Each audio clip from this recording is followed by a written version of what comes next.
Bonjour à toutes et à tous, j'espère que vous allez bien, vous êtes bien sur Vigie. La semaine dernière, on a vu ensemble le côté technique de la dictée vocale qui permet de transformer nos élucubrations en mots tangibles pour nos systèmes adorés tels que smartphone, tablette, ordinateur, etc. Et donc aujourd'hui, on va commencer la série de vidéos pratiques pour optimiser, si vous voulez, la reconnaissance et la dictée vocale pour maximiser son efficacité et notre productivité à travers elle. Donc aujourd'hui, on va voir dans cette vidéo notamment comment préparer son environnement pour une bonne dictée vocale, et puis on ira crescendo sur l'utilisation des astuces, des plus simples aux plus avancées, avec ce que j'ai pu trouver selon mes recherches et aussi également selon mon expérience et ma pratique de cet outil, quand même, on doit l'admettre, très pratique. Voilà, j'espère que ça vous plaira, et puis on commence juste après le générique. Bienvenue sur Vigie, la chaîne où on tâtonne pour voir plus loin qu'avec les yeux. Si le contenu vous plaît, abonnez-vous et partagez-le. Bonne écoute.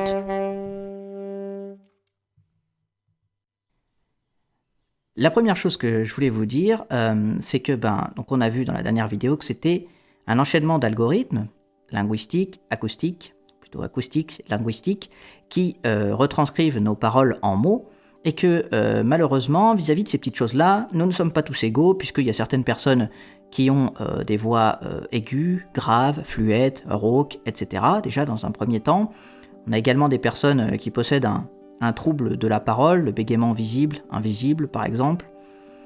Il y a également des dizaines de dialectes différents que les algorithmes ont parfois du mal à identifier. Par exemple, il y a des personnes qui disent rose, d'autres qui disent rose. Il y a même des gens qui disent pneu en deux mots. Donc là, c'est plus facile pour faire des alexandrins, mais c'est comme ça, on est tous différents et il faut pas se prendre le chou. Plus sérieusement, voilà, c'est comme ça, il faut juste avoir conscience on va dire, de notre écart de voix, de dialecte, etc., par rapport à ce que pourrait être un langage standardisé d'algorithme, ou du moins une voix la plus neutre possible. Vous savez, un truc très neutre, comme une annonce dans une gare routière, par exemple. Qu'est-ce qu'on a de différent ? Est-ce qu'on parle lentement, rapidement ? Est-ce qu'on a une voix grave, aiguë, étouffée, etc. Et ça, c'est important, mine de rien, pour la suite. Deuxième astuce, il va falloir que vous sachiez quel micro va être utilisé pour votre dictée vocale. Donc ça, pareil, c'est la base, mais c'est très important. Parce qu'en fait, selon le micro que vous utilisez, vous allez avoir différentes qualités. Et également, il va se trouver à une position différente. Par exemple, de mémoire, sur les iPhones, le micro est plutôt situé en bas du téléphone. Quand vous portez le téléphone à votre bouche pour les appels, par exemple. Sur un iPad, ils vont plutôt être situés en haut ou sur les côtés de l'appareil, c'est à vérifier. Vous avez également, par exemple, c'est important de savoir où se situent les micros si vous utilisez des écouteurs. Souvent, ils se situent là où il y a des petits boutons pour le volume. Pareil, si vous utilisez des écouteurs Bluetooth, un casque Bluetooth, essayez de repérer où se situent les micros, c'est assez utile. Et également connaître la qualité de votre microphone. Pour ça, je vous conseille d'utiliser votre microphone et d'envoyer tout simplement un message vocal à quelqu'un via WhatsApp, Messenger, n'importe quelle application, ou dans votre dictaphone pour enregistrer un petit message. Comme ça, vous allez voir quel micro va être pris, et normalement, ça va être le même micro qui va être pris pour la dictée vocale. Alors, il y a quelques cas où peut-être ça peut être un micro différent, mais globalement, ça va être ça dans la grande majorité des cas. Éventuellement, s'il y a des conflits de micro, mais ça, c'est plus compliqué. Moi, par exemple, actuellement, là, je le fais sur un micro externe, un Blue Yeti, pour celles et ceux qui voudraient tout savoir.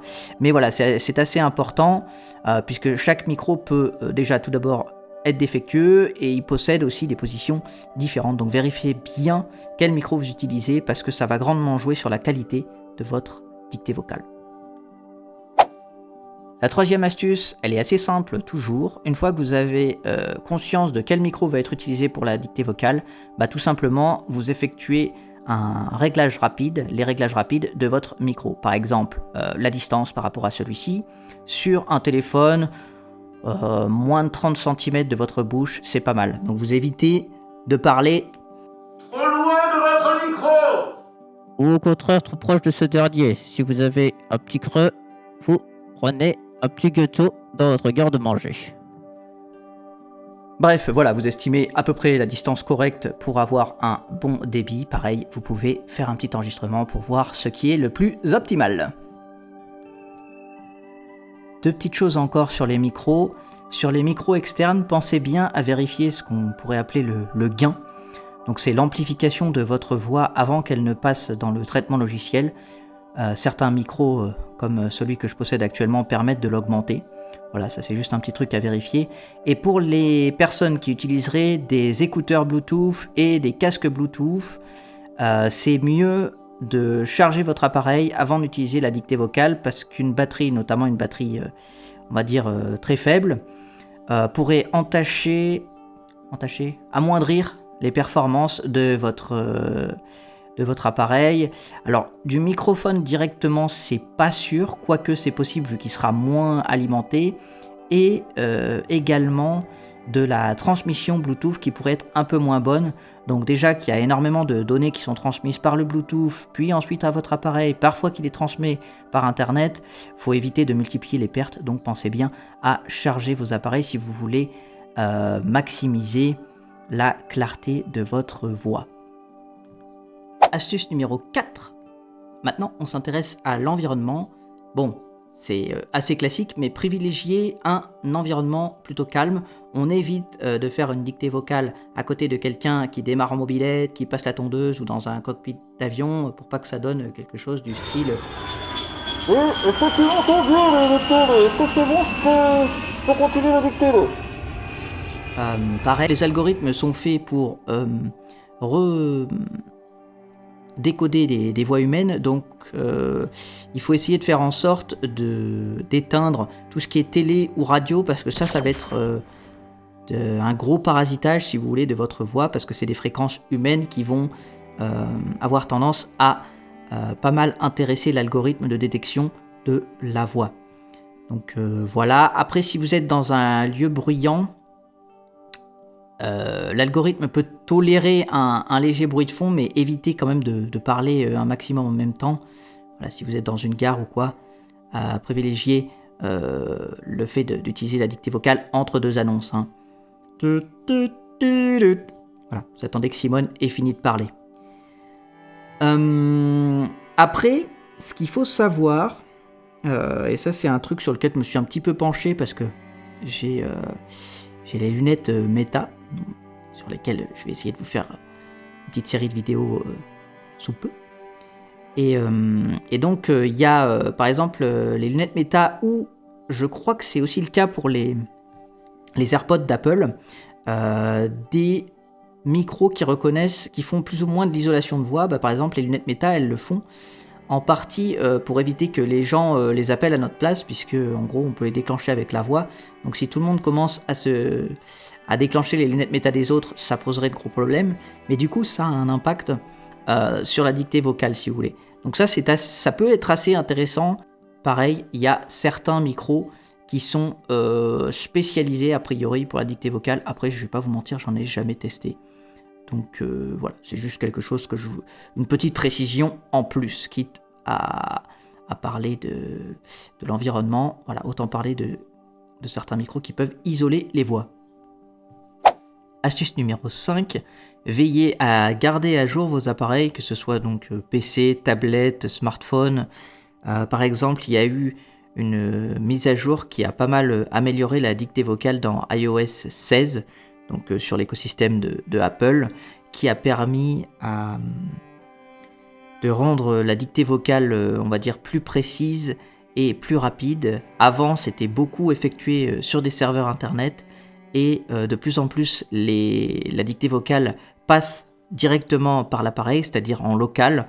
Donc c'est important que l'appareil soit bien mis à jour, déjà pour la sécurité, mais également puisqu'en fait les développeurs vont pousser des algorithmes plus entraîné au niveau des données et donc plus précis au niveau de la dictée vocale.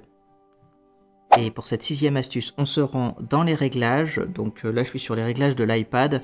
Pensez bien, pour les personnes qui sont bilingues et polyglottes, donc qui parlent plusieurs langues, à ajouter le clavier, les claviers de vos différentes langues, parce que ça peut aider l'algorithme à router, comment on pourrait dire, à trouver le chemin sur quelle langue utilisez-vous à la dictée vocale. Par exemple, on voit que pour l'anglais, il y a plusieurs types d'anglais. Anglais, Afrique du Sud. Anglais, Australie. Anglais, Canada. Anglais, accent aigu, U. Voilà, donc je suis allé dans réglage général clavier, par exemple. Donc là, je fais ajouter, je tape sur mes claviers, je fais clavier. Sélectionner, ajouter au clavier français, France. Voilà, ajouter un clavier, États-Unis, ajouter au clavier français, France. Bouton. Terminé. Ajouter un clavier. Emoji. Français et anglais, bilingue. Ajouter un clavier, bouton. Voilà, bah écoutez, c'est tout pour la première partie de cette vidéo. Normalement, on s'est déjà mis dans de bonnes conditions pour faire une dictée vocale correcte. Donc j'espère que la vidéo vous a plu. N'hésitez pas à vous abonner et à laisser vos propres astuces dans les commentaires. Je serai ravi de les lire et d'y répondre. Salut, c'était Vigie.